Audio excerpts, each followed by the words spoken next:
Hello and welcome to the recipe brought to you by Filippo Berio. I'm your host Theo Randall, chef patron of Theo Randall Cucina Italiana. Today I'm joined by a chef reinventing British dining with a holistic plant-based methodology. As the co-founder of Plates London, he achieved a historic Michelin star and was crowned the 2024 Great British Menu Champion of Champions. Please welcome Kirk Haworth.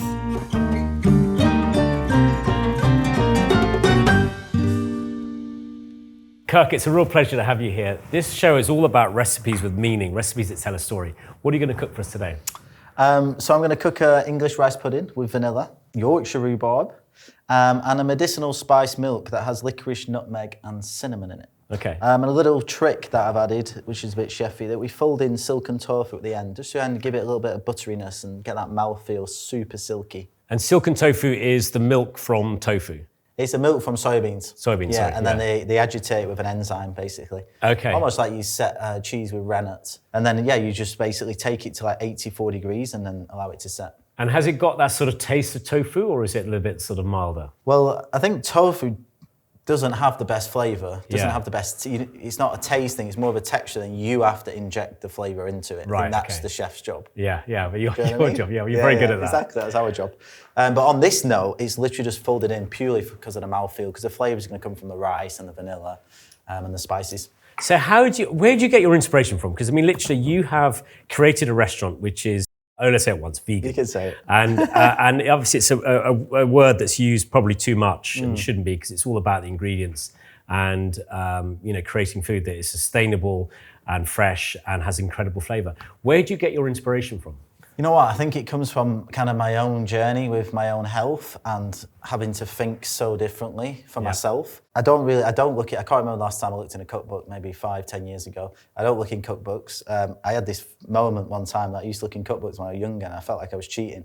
Yeah. So there's a real thing there, stubbornness, where it just comes kind of from within and always questioning things and asking when we come up with ideas with the team and they say something obvious, I'm like, think the opposite. So if you think this works with that, then say, no, it doesn't. How can I find something the opposite? Interesting. You've basically created this whole philosophy, and when you create menus, do you involve the whole team when you're doing dishes? I mean, do you do like you say, right, had this amazing idea, I'm going to cook a dish, and then get all the chefs around the table and taste it and give you honest feedback.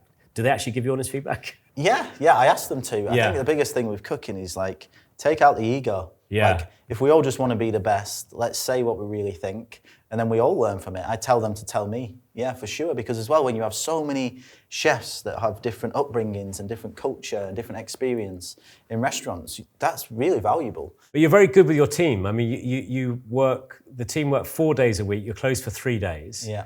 You have 7 in your team for a 7-table restaurant. Yeah. So how many covers do you do a night? But we do relay it at night time. So at lunchtime we do only one sitting, which is around 22 to 25, depending on if there's 2s or 4s. Yeah. And at night time we relay the whole thing. So we do like 44 people at night time. So even though it sounds like not crazy, when you've got such a small space, and the kitchen's very small, it's not easy. And the process because you've got the kitchens open, so everyone can see what you're cooking. Can you sit at the counter and eat? Yes, we call it the chef's counter, but it's basically built onto the bar, which literally looks straight into the kitchen. So and the chef runs that front bit and communicates and looks after them and all that sort of thing. You've worked in some pretty impressive places. I mean, you worked at The Square, my old friend Phil Howard's restaurant, and the French Laundry. You obviously cooked fish and meat all in your early career. And has that taught you how to get the flavour out of vegetables, do you think? I think it just taught me the respect and how to treat things, no matter what ingredient it is. Like to really try and find the best things and cook it with as much love and care as you can. And then I just apply that, but with a lot more creativity to, plants, basically. And try and make it exciting and fun. I want people to eat something like, I've never had that flavour before. Yeah. I've never had that texture before. Do people come up to the kitchen and say, what was in, I mean, obviously the menu will tell you what's on the dish, but do people come and go, how did you do that? How did you get the flavour? Because I can imagine some of the food is very precise in flavour, but you can't actually, it's not something that everyone's going to actually know what the ingredients are. And I think that's the whole point, right? When people say, I've never had that before, how did you get that? That's exactly why you come into Plates. I don't want you to come to Plates and have hummus because there's loads of other restaurants that do hummus, right? Yeah. So it's like, again, being very strict of like the direction of plates and the creativity and what we want to introduce our customers to through the palate, right? Yeah. Because that controls everything. And I think texture is such an important part that we use. Yeah, well, textures, I mean, I would say that, having texture food makes all the difference. It's not just about flavour. Yeah. What's it like working with your sister?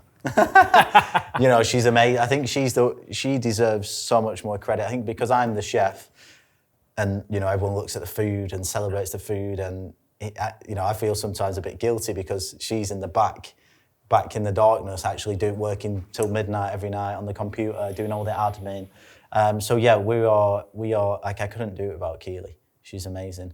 And actually before we got plates to where it is now, when I was very sick, she supported like building plates where I could only work like 1 day a week.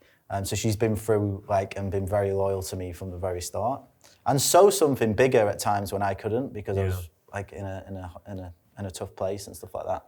And you've got a very famous dad as well, Nigel. I mean, I know Nigel, your dad for a long time, and that must have been brilliant having that sort of starting off at Northcote and doing the apprenticeship, but having your dad's support, both of you, and he's got so many years of hospitality experience. I mean, do you sort of call him up and say, Dad, what should I do? Or does Keely's do the same thing? Yeah, I don't know. We kind of, if I'm honest, we kind of do our own thing, and I think he would like us probably to call him up a bit more and like ask for advice, but I don't know. You're giving him advice?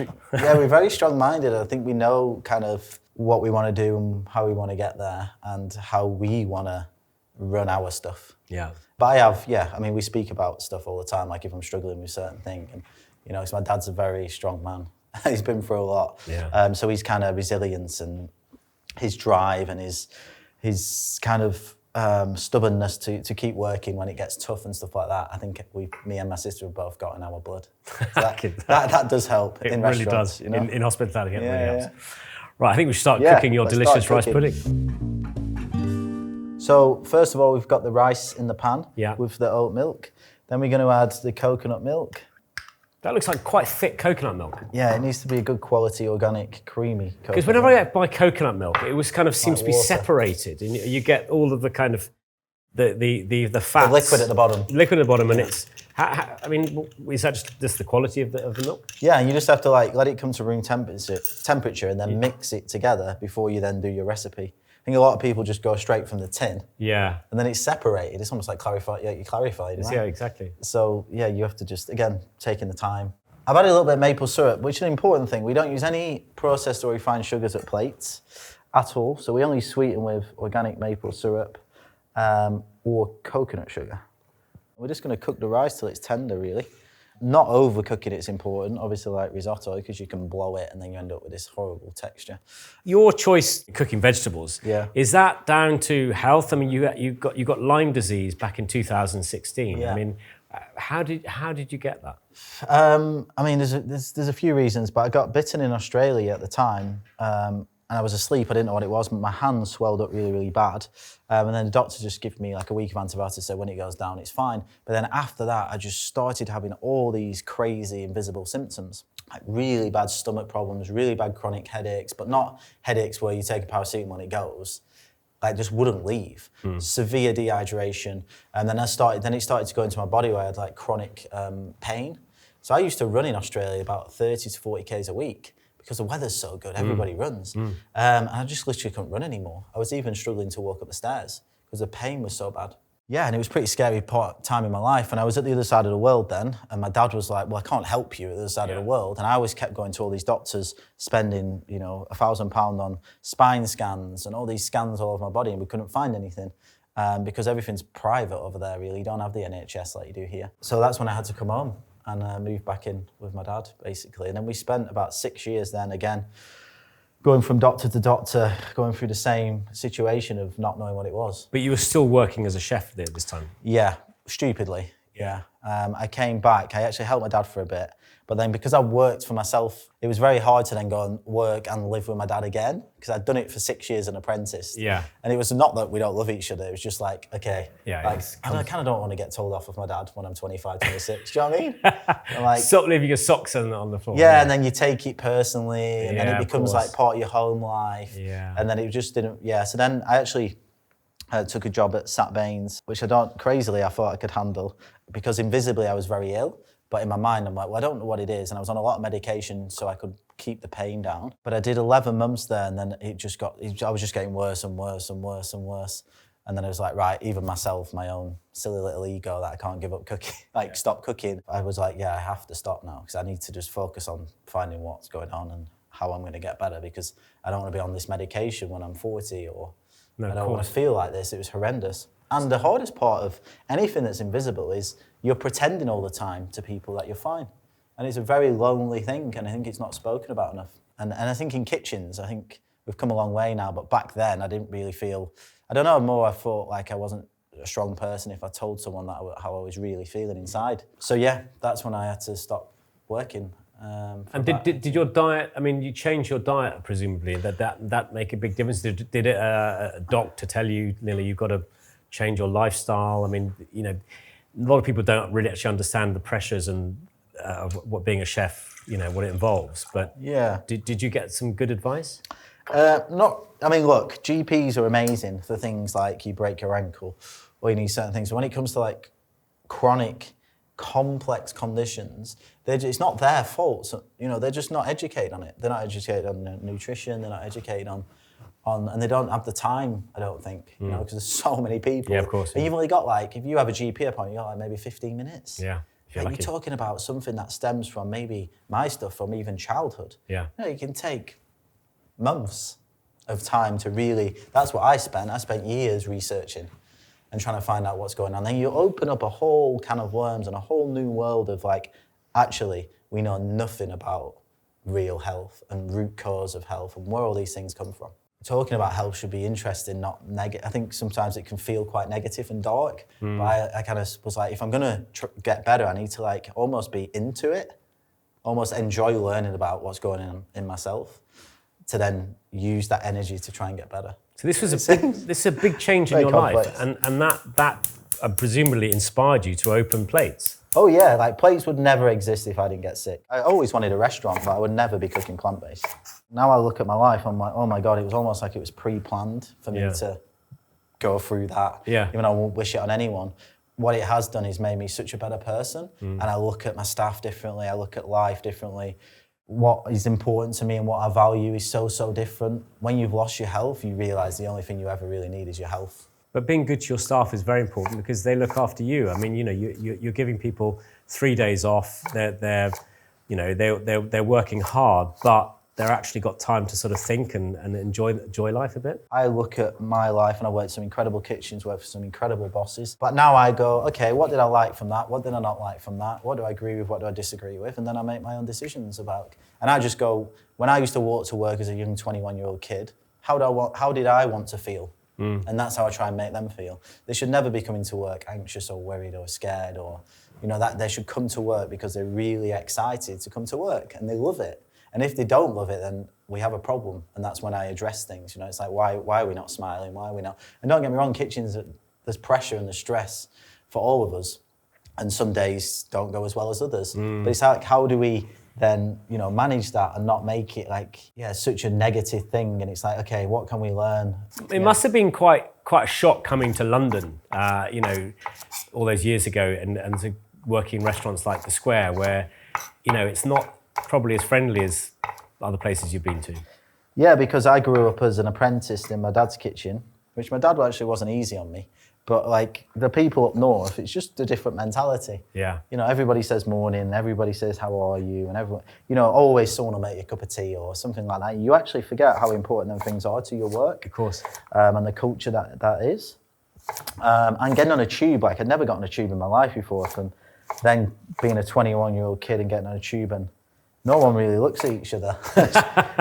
Well, up north, like you get on a bus and you're speaking to the granny behind you and having a conversation, you know, and you forget again how much impact that has on your day. So when I first came to London, I did struggle in the kitchen. Obviously, the Squares, the food was incredible, but it's a very intense environment. Yes, of course. It was hard, if I'm honest. Yeah, I'm sure. Yeah. So rhubarb, blood orange, hibiscus. So many people don't use hibiscus.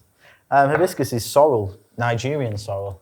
If you didn't, a lot of people don't know. I didn't know that. And again, just a little bit of maple syrup. I try to do, again, like very little sweeteners on stuff. So dried purple sorrel. Yeah. And that's going to distribute a colour? It's going to give you a nice reddy colour, yeah. Yeah. It'll bleed into the juice now. We're going to turn it up a little bit. So when you're writing the menu, I mean, obviously, do you go to the markets? I mean, there's lots of amazing suppliers these days that you can buy, like places like Natura, that have really seasonal produce. Do you kind of look at what's available? I mean, I know you can look at these sort of these apps, and they've got all the things that are in season, so you can kind of work a menu around that. But is that how you work, or do you just go on flavour? Searching's a big thing. So like even like on my day off, I can't not do anything. So even if I'm like chilling, then I'll have my laptop out and I'm Googling like what medicinal plants have not been used in the UK ever before, or trying to just find things. I always find if you don't find that thing, you'll normally find something else that you can learn from, like oil or something. I actually went to Morocco for a week and brought back loads of organ oil, and I never tasted organ oil like that before. And the people on the street were pressing it themselves. So now we've got organ oil on the menu. And it's super cool because like a lot of guests go, "What's organ oil?" It's a great conversation, isn't it? I mean, for the chefs and also the front of house teams to tell people what it is. It's educational. So yeah, we do that. I have some really great suppliers that we work with. One called Shrub. They go all up and down the UK getting organic. It's really important that we try and get as much organic, biodynamic as possible, because fruits and vegetables are so sprayed now. A lot worse in America, you should probably know about, but when they spray with pesticides and toxins, it's really not good, because you can't really wash that off. You can't. It's actually inside the plant. Yeah. And have you changed people? I mean, this idea of food. I mean, you're saying 95% of your customers are fish and meat eaters. They're obviously coming to your restaurant for an experience, but are there a lot of them turning, just to vegetable cooking? What it has done in the past, like vegetable cookery or veganism, or when somebody eats it, you feel like you're missing something. Yeah. It's like, I do miss that piece of fish. And my biggest thing is the food has to be so encapsulating and so exciting and delicious, and the flavours have to be so intense that if you are a big meat or fish eater, you're just completely taken into a different space where you're not actually even thinking about it. So you can't then miss it. So you're almost trying to change their mind, but through flavour, not through speaking it. Because I think it's like anything, like when you're a kid, if your mum says, don't jump off that wall, you're going to jump off that wall, aren't you? Yeah, of course you are, yeah. And I think that's where a lot of people kind of going wrong with that word veganism, is people don't want to be preached to or told what to do, or how to do something, or how to eat. My job is just let the food do the talking. There must be a cookbook on the way. That's it. I've actually had a few conversations last year, and then I've just been approached actually last week about it. And it hasn't felt right up until this publisher it feels kind of right. Yes. Because there's so much I want to say and so much I want to do, and I don't want it to just be like a cookbook with recipes. So I'm trying to really think about how it'll change the narrative on life and food, and almost be like something people can hold and cherish. Yeah, of course. So like have meaning. Okay, so we've got the rhubarb in there. We've drained off the hibiscus. So rhurbarb's tough one to cook, isn't it? I mean, for this, because it's almost like a jam. Yeah. I almost overcook it a bit. Okay. Yeah, there's no real... Because there's that thing of getting the rhubarb with just the right kind of texture where it's got you bite, but it's not too sort of jammy or syrupy, but you've cut it quite small. That rice, that is a lot of vanilla in that rice. It looks incredible. Gotta have lots of vanilla. Yeah. And again, through my journey, it's like I would have never used licorice root before, but now I do. And back in many, many years ago, a lot of cultures chewed on licorice root to activate the gut microbiome. Traveling is obviously very, very important to you, and I think all these I want to travel more, but get out the kitchen. Get out the kitchen. Yeah. But I think when you love the kitchen, it's difficult, isn't it? It is difficult. It's a part of you, and then when I'm not there, I feel, even if it's like a morning or something, I almost feel this guilt, which is my big thing that I'm working on. We all have that problem. Because it's silly, really. It is silly. Because the team actually will love it if you just weren't there for a lunch service, and they could run it. And you tell them that, oh God, here he is. Yeah. I know the feeling. But the other thing is, but you also, when you travel and you come up with new ideas, you're bringing something to the team, which is what they want. They don't want to be doing the same old thing.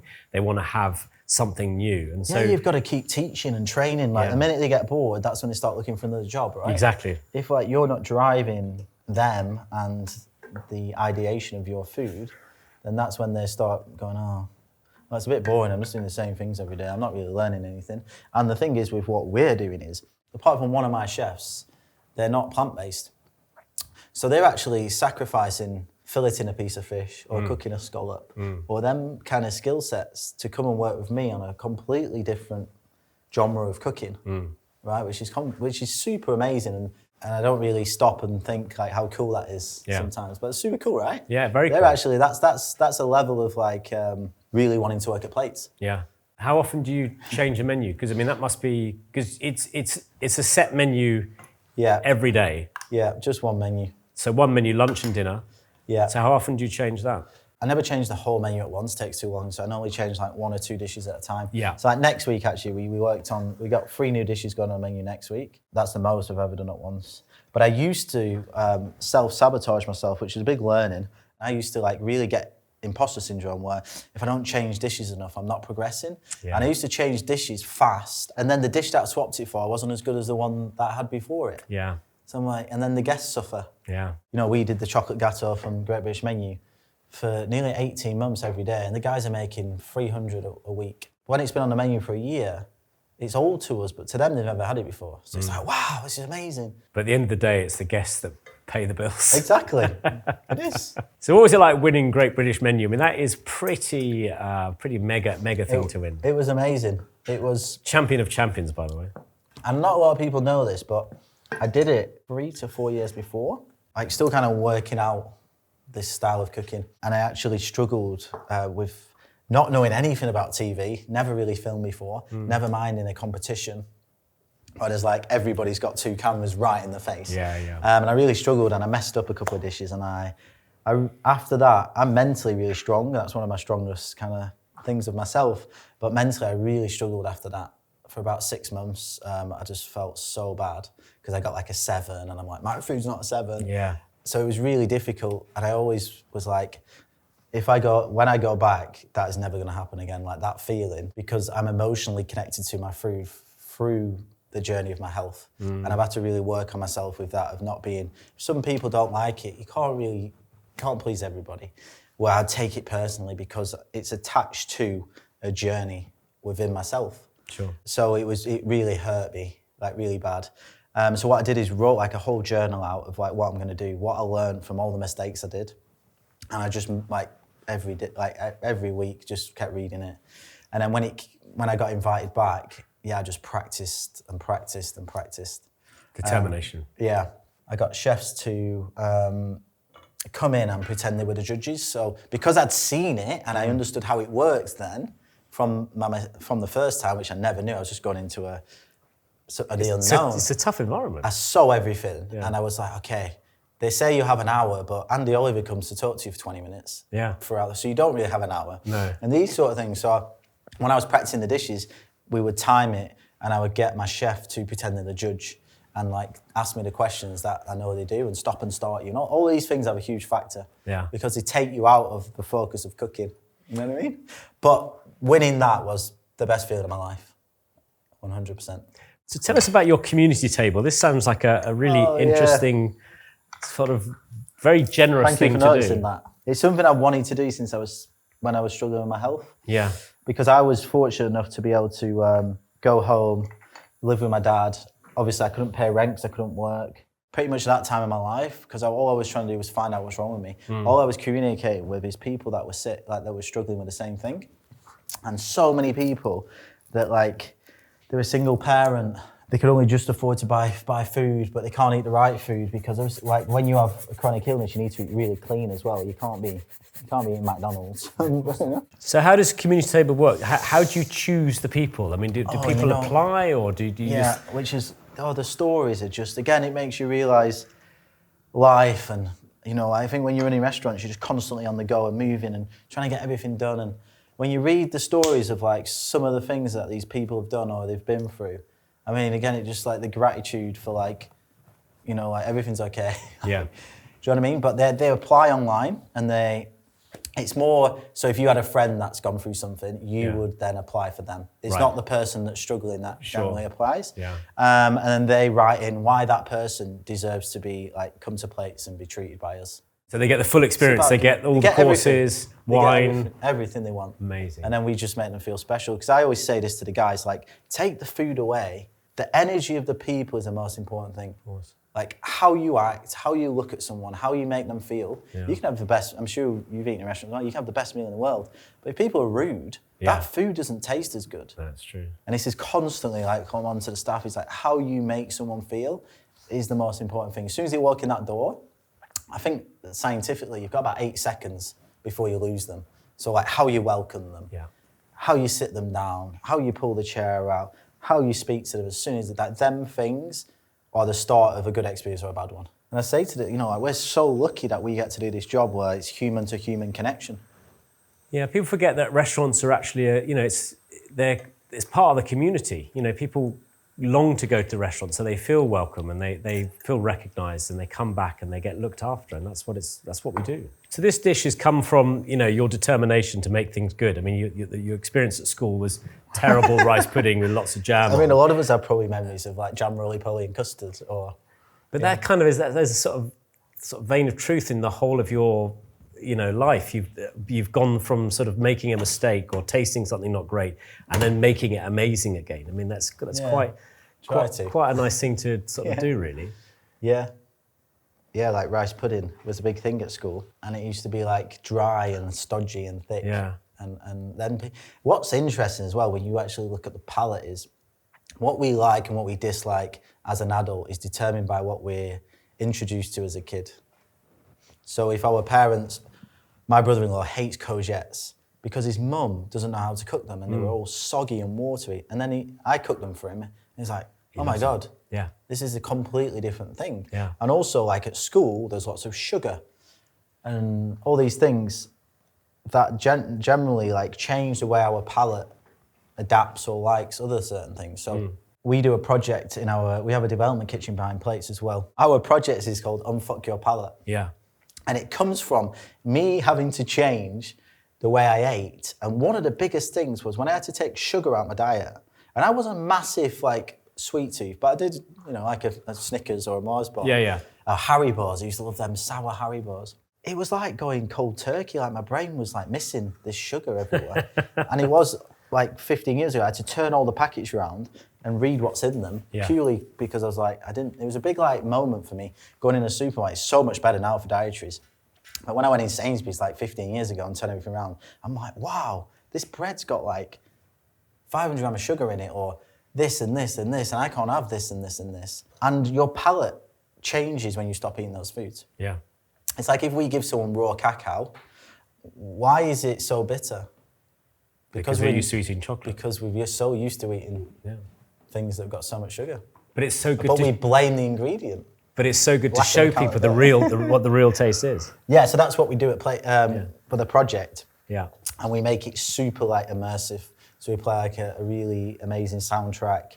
We don't allow people to have the phones, and they have to really connect to the food. And we make it super fun. Very educational. It's just fruit and vegetable driven with like we don't use obviously any sugars and stuff like that. So it's super cool. So when you got a Michelin star at Plates, was that a surprise? Because, there are not many restaurants that just cook vegetables. Yeah, it was to get it in your first year, yes, because, like when you open a restaurant, you have some days that don't go very well. Yeah. Which is part of it. Yeah. So yes, at first, but like we're cooking at that level. And I think it's just great. It's great for the team as well, isn't it? I think them sort of things are great, especially the younger ones, because of course they can tell the mates who work in a Michelin star restaurant. Yeah. You got to remember about when we were that age. But good on Michelin for giving you that accolade, because it's it's a statement, isn't it? It's a statement. Helps. What Michelin does is it helps with like worldwide guests. So we get loads of guests from America now, San Francisco, LA, and that sort of stuff, which you never had before. Yeah. So it's good. So if you could choose one vegetable to cook with. Yeah. A lot of people ask me this. I know, I'm sure. I'm sorry if it's a boring question, but it's a good one. I get asked questions like this. What would it be? What? Shall I rephrase that? What's your favourite vegetable? I think it'd be more like, how much work can you do with one vegetable and take it into a new space? That answers this question. So it would be normally root vegetables like beetroots, artichokes, because... Jerusalem artichokes. Yeah, because you can play with the texture. Yeah. In so many different ways. You can make desserts with them. Yeah. You can... They're naturally sweet. You can cook them, dry them out. Yeah. You can rehydrate them. You can make jams, savoury or sweet with them. You can make ice creams with them. Like, they're pretty cool. Makes sense. So yeah, I actually prefer that time of year than people. A lot of people think I prefer summer because of the brightness of like strawberries and stuff like that. But I do love the winter. Do you ever sort of buying out of season, or is that just like a no? Well, we preserve stuff. Yeah, of course. But no, we don't really buy anything out of season. Yeah. But we do get like things like really good like kombu from Japan. So like, like we do get things from other countries. Of course. And I think that's great. I think again, like sustainability has become a bit of a buzzword without really understanding that there's so many variations of sustainability. It's like you could say vanilla's not sustainable because it's from Tanzania. But I see the family that we feed by buying vanilla from them. Yeah. Surely that's sustainable because you actually, my vanilla guy sends me the videos and it nearly makes you cry. These like young family and they're wrapping up all the vanilla and taking it from the farms and they've got the 6-year-old kid like folding it all and putting it away and, I think that's sustainable and supporting other countries. Yeah, of course. I don't want to we're restricted as it is cooking this way. I don't want to be more restricted. If I want to get something from a different country, I'm going to get it. No? Every chef has this problem, or every restaurateur has this problem. I mean, you're in business at the end of the day. How have you found, the rise in food costs? Because, vegetables are expensive in the UK. I mean, really expensive. Not a lot, but people used to say, because your cost must be so cheap because you don't have meat and fish and stuff like that. Yeah. And I'm like, okay, come and see my invoices. Yeah. It's not cheap at all. But you just got to work with it, and as well, like trust. If you're trying to give the guests the best experience, you need the best ingredients. Of course. And you've got to commit to that. I think you can't start going, I'm going to save 10% here to get a cheaper carrot than that place, but the other carrot's better. You can't do that in this space, I don't think. So what's staff meal like in the restaurant? Actually, the guys do a really good job. We're quite organised with it, and I think it's one of those things, isn't it, where it's so important. Yeah, but if you're on a section, it's kind of because your focus is to get ready for service. Of course. So I just to, again put myself when I was a chef de partie on a section. You're like, staff food's like a bit of a drain sometimes, right? So now I introduced the thing where we have a chart on the wall, and it's staff food of the month, and whoever wins it gets a really good present. Oh, nice. So I go and buy the present, and that's actually changed how people look towards staff food. Because now they're competing against each other. We have it on the wall, like all their names, and then how many they've won that week. And they're like, he's got one more than me. So then they put more effort in because they want to beat the other person. That's so nice. So yeah, it's actually become a really positive thing now. Well, that's why your team is still with you and been you from day one, because you create a really lovely environment. I mean, it sounds like everyone works really, really hard, but they also enjoy their time with you. Yeah. Okay, so we've got the rice pudding at a really good consistency. Lovely, now. look at that. And then we're going to pop in now our tofu. And again, you don't want to, just want to fold this in, be quite delicate. Yeah, very delicate, yeah. Otherwise, it'll start going straight into it and be mushy. Yeah, so you're not whisking it in, you're just letting it sort of melt and fold in. That looks amazing. We should go and eat it. It smells amazing. I like this nutmeg is just first thing you smell. No pressure. That rhubarb, it's amazing. So it's intense, but when you actually have it with the rice pudding, it balances it out. On its own, it's technically too sour, but with it. And the texture of the rice and the amount of vanilla in there. The cinnamon is in the background. You get a lovely taste of the nutmeg. I love nutmeg. I'm loving this. Yeah. That is one of the nicest rhubarb tastes I've had. Oh, thank you. And I just think like those things that they're simple things when they're done really well, you can't beat them, can you? You know, like if something's got 100% love and care into it, no matter how simple it is, whether it's a salad or a bowl of rice pudding, it just hits you, doesn't it? You feel something because it's comfort, it's delicious, but you can also relate to it. It's not challenging. But I think your philosophy is that. I mean, that's it in a kind of nutshell. You literally you want to get the best out of everything you can, and take it to other levels. So tell us more about the cookbook idea. I mean, I'll be really excited about seeing your cookbook by you. Yeah, I think it's just about finding the right things to create within a cookbook that appeals to everybody. So something that I'm super proud of, but that's not too chefy. Yeah. That allows me to be fully creative, but also allows me to share my story. There's a lot of things in there. There's a lot of beautiful people I've met throughout my journey that I also want to share that could help other people.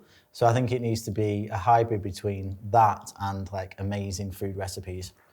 Still has that little bit of finesse from a restaurant, but that people can connect to and people can cook at home, I think. Sounds like it's going to be a bestseller to me. Well, I've got a question here from one of our viewers, and that's Tannyton123, and her question is, how would you recommend getting my teenage boys interested in learning how to cook?